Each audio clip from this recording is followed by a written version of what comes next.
Imagine this. You are at a family gathering.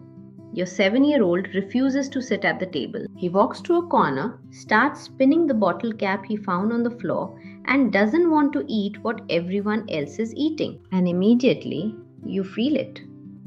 That wave of worry, that heaviness in your chest. Why is he doing this? Is this the autism? Should I correct him? What will everyone think? Now imagine a different child. Same age, same gathering, same behavior. Spinning a bottle cap in the corner, refusing to eat. But this child does not have an autism diagnosis. His mother laughs. Aray bacha hai, he'll come around. Same child, same behavior. Two completely different reactions from the world. Today I want to talk about that difference. And honestly, it might be one of the most important conversations you'll have as a parent of an autistic child. And I see this every single day in my clinic. Parents who love their children deeply, but who are also watching their child through a lens of constant worry. And you know what? This video actually exists because of one of you. A mother, one of our lovely community members, reached out to me and said, Dr. Neha, please make a video on this. I am constantly worried about my child's behavior. Every little thing he does, I notice it, I overthink it, I correct it. And I'm exhausted, but I don't know how to stop. That message stayed with me because I knew she wasn't alone. I knew there were hundreds, maybe thousands of parents out there feeling the exact same way, but not saying it out loud. So this one is for her. And for every parent who recognizes themselves in her words. So let's talk about it. Honestly, warmly, together. Hello everyone. I am Dr. Neha Gupta, board certified autism specialist at Gigglesclinics, Delhi. When a child gets an autism diagnosis, something shifts in the parent's brain. And I completely understand why. You've been through assessments, waiting periods, and second opinions. You've Googled things at 2 a.m. that you probably shouldn't have. You've cried and worried. So when the diagnosis comes, you are now in alert mode. Every action is filtered through one question. Is this the autism? But here is the truth. Most behaviors that worry autism parents are also very common in neurotypical children. Let me say that again. Most behaviors, very common in neurotypical children. But we see them differently because of the label. Here's a real example. A mother came to me genuinely worried because her 5-year-old son refuses to wear socks with seams. She asked me, Dr. Neha, is this sensory? Is this regression? Should we do more OT? She was in survival mode. I gently asked her, does your nephew, the 6-year-old, ever refuse to wear certain clothes? She laughed immediately. Oh, that one. He only wears that one specific shirt. Total drama every morning. And I asked, what do you call that? There was a long pause. Then she said, just his thing, I guess. That is the power and the weight of a label. It can make ordinary childhood behavior look like a red flag. When we see every behavior as a symptom, we stop seeing our child as a child. Let's talk about those autism worries that might actually be normal childhood behaviors. Example 1. Picky eating. Your child eats only roti with dal.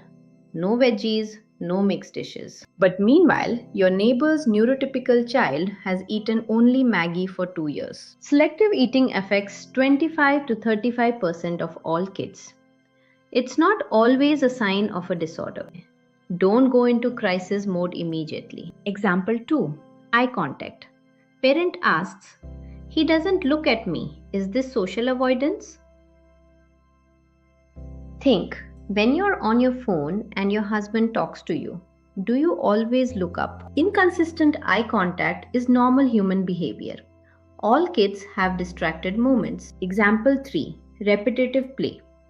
Your child lines up his toy cars every single day. But think, neurotypical kids watch the same cartoon 40 times or need the same bedtime routine. Repetition is comforting. It's how young brains process the world and feel safe. If it doesn't stop daily life, it's not always a clinical crisis. Example 4, tantrums and meltdowns. Oh, this one is so important. Every child has tantrums. Neurotypical 3-year-olds scream on the floor of Big Bazaar when they can't get a chocolate. They hit, they cry. When an autistic child has a meltdown, parents feel like they've failed, like it's a regression, like the whole world is watching and judging. But here is what I want you to remember. A meltdown and a tantrum look similar, but the difference is why. Both are children struggling to regulate. They need compassion, not a panic response. Example 5, not wanting to socialize at parties. Your child sits alone at a family function. They don't play with cousins. We immediately think social withdrawal, difficulty with peer interaction. But wait, how many neurotypical adults do you know who hate parties and stay in the corner? Being introverted is a human trait, not exclusive to autism. Why do we become so hypervigilant? Because we are scared. We carry that fear like a heavy bag everywhere we go. That fear makes us watch our children through a microscope instead of through a heart. I have seen parents correct a child for humming. Humming! That child was happy in that moment. Hand flapping is joy in motion. It's their version of jumping for joy. But we rush to suppress it. Ask yourself, are you correcting them because it's harmful or because it makes you anxious? It is a very human thing to feel. When we are constantly in correction mode, parents often don't see what's coming next. First, the child learns that they are always wrong. उन्हें लगता है वो हमेशा गलत हैं. Even when they are just being themselves, sitting, playing, humming, flapping, they experience interruption. Over time, they internalize that their natural way of being is a problem. This affects self-esteem deeply. Second, we miss the relationship. हम connection खो देते हैं. Laughter and spontaneous play get replaced by monitoring and redirecting. The child starts to see the parent more as a therapist than as a safe, joyful person. Third, we miss the child's actual strengths. बच्चे की खूबियों को हम देख ही नहीं पाते. The child who lines up cars, he may have a remarkable memory for patterns. Maybe she has an intense sensory sensitivity that channeled correctly could be a superpower. He may be an observer, the kind of person who deeply understands a room before engaging with it. We miss all of this when we are only looking for what's wrong. Here is what I tell parents in my clinic, and I want to tell you this too, directly. Your child is not a checklist of behaviors to be corrected. Your child is a full human being having a childhood. Yes, some things need support. Yes, therapy can be genuinely life-changing. Yes, there are real challenges that autism brings, and I don't want to minimize that.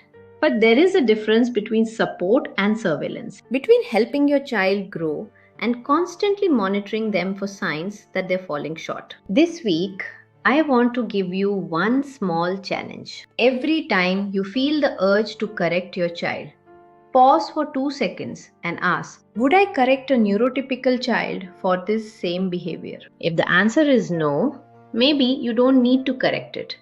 Maybe you can just let it be. Let your child spin the bottle cap. Let them hum. Let them eat the same 4 foods on a Tuesday. Let them be in their moment. Because childhood is not a problem to be solved. Not for any child, not for yours. Okay. I want to hear from you now because you've just sat with me for 10 minutes and I think something may have shifted. So here is my question for you, and I genuinely want you to answer it in the comments. What is one thing about your child that you realize you've been overcritically watching and after today's video you want to let go of? Maybe it's the food, maybe it's the hand flapping. Maybe it's the way they don't make eye contact during every conversation. Maybe it's the lines of toys or the need for the same routine. Write it in the comments. Kyunki naming it is the first step to releasing it. And the second question, did this video shift your perspective even slightly? Tell me how.